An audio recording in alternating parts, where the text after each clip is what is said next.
If your acne isn't improving no matter what you try, you might not actually even be dealing with acne. Welcome back to Skincare Explained by a licensed professional, aka me, Kristen Marie, where I break down skincare topics like this in a way that actually makes sense. In the last few videos, we've been talking about acne, what causes it, what it looks like in the skin. So in this episode, we're gonna dive into what might look like acne on the skin and behave like it, but the root causes are different. So things like fungal acne and rosacea. And I do believe that when the root cause of things like this are different, we also need to approach it differently at home and in the treatment rooms. Grab that pen and paper, hit the subscribe button, and let's talk about what these things look like in the skin and how we need to approach them.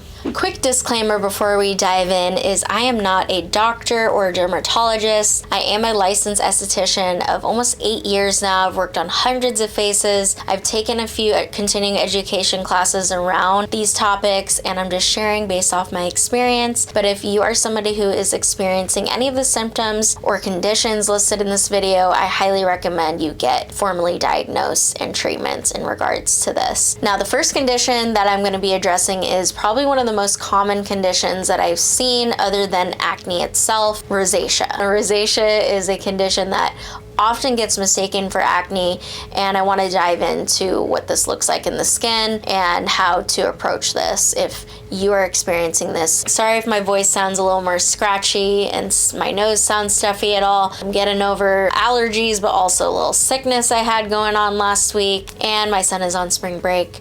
It's just been a little hectic around here, so I appreciate the love and patience. I'm excited to dive into this, and I hope it was worth the wait. So rosacea by definition is a common, chronic, and incurable inflammatory skin condition characterized by persistent redness, flushing, visible blood vessels, and sometimes acne-like pimples. As you heard in that definition, rosacea is not something that can be cured and can actually worsen as we age. Now, I know normally I go into the science behind conditions like this. If you want to see a specific video about rosacea, I would love to dive into that a bit more with you. This is something I touch on in my in-person training because we do get this in the treatment room, and it is something very important to know how to address. And so if you're interested in that, the spring applications are officially closed, but we're still taking students for that fall class. So check out the link in the description box. So I'm not going to dive too deep into rosacea itself, but there are 4 types that are commonly seen in the skin. The type that we're going to focus on is called papulopustular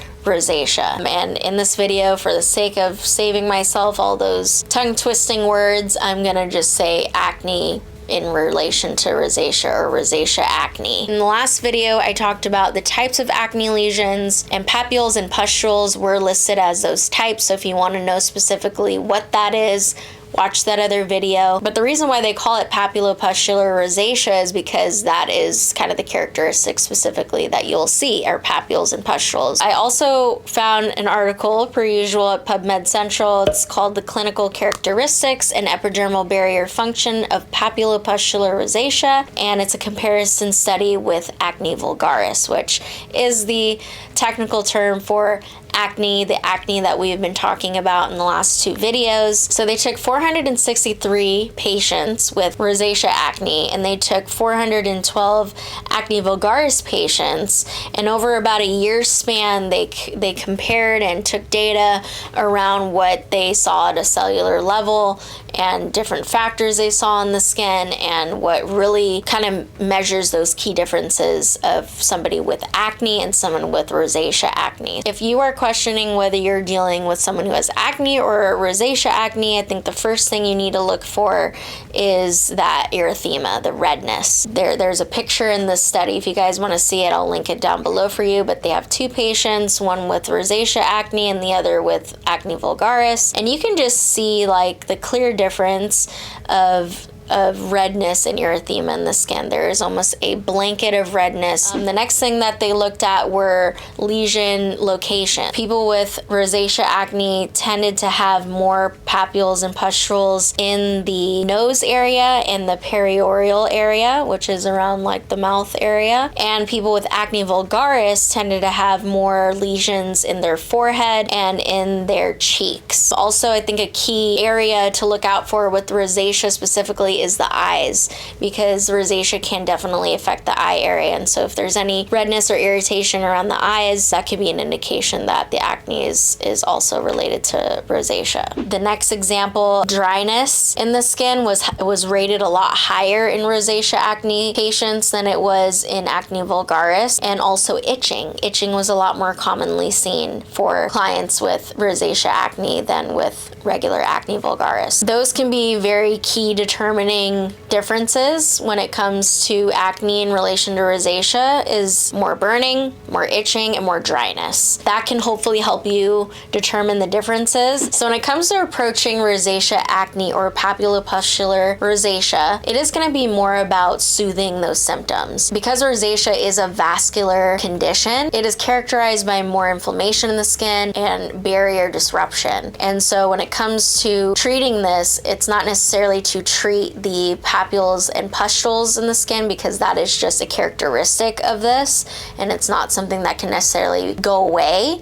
And so you don't want to go in with an ingredient that I mentioned in the other video, like salicylic acid or a really harsh exfoliant, to kind of scrub away or dissolve that, because it's not being caused by excess skin. It's not being caused by excess oil. It's being caused by this inflammation and barrier disruption. We want to focus more so on hydrating the skin, on soothing it, and repairing it. If you are curious about what goes into that, you can watch my Skin Barrier 101 video, and that dives a bit deeper into that. Moving on to the next condition that appears to be like acne but isn't really acne. Fungal acne is also known as Malassezia folliculitis, and by definition is a skin infection caused by an overgrowth of yeast in the hair follicles, resulting in itchy, small, uniform red or pus-filled bumps, often on the chest, back, and face. The thing with fungal acne is that the root cause of it is dramatically different from acne vulgaris. We talked about how acne, it is an imbalance of C. acne bacteria and oil and dead skin, while fungal acne is specifically related to yeast. And so just like yeast can be found in different parts of the body, you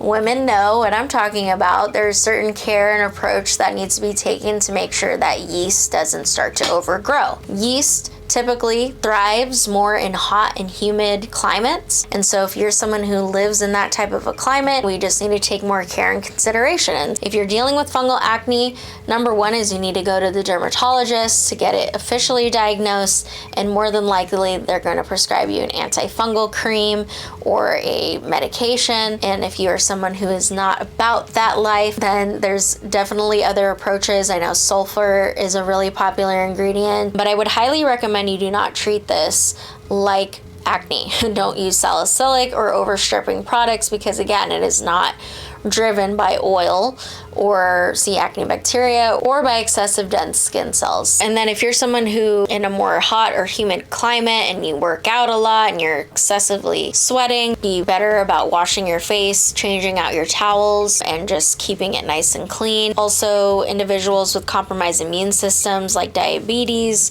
or taking antibiotics, steroids are at a higher risk of having fungal acne. So if that applies to you, just know that you're more inclined to experiencing fungal acne. So if you have any more specific suggestions, if you've dealt with any of these conditions yourself or in the treatment room, we'd love to hear more of your tips and feedback to help out those of you guys watching. I love you so much. Please stay safe out there. Stay in touch with me on Instagram and TikTok, and I'll see you guys back here for another video. Bye.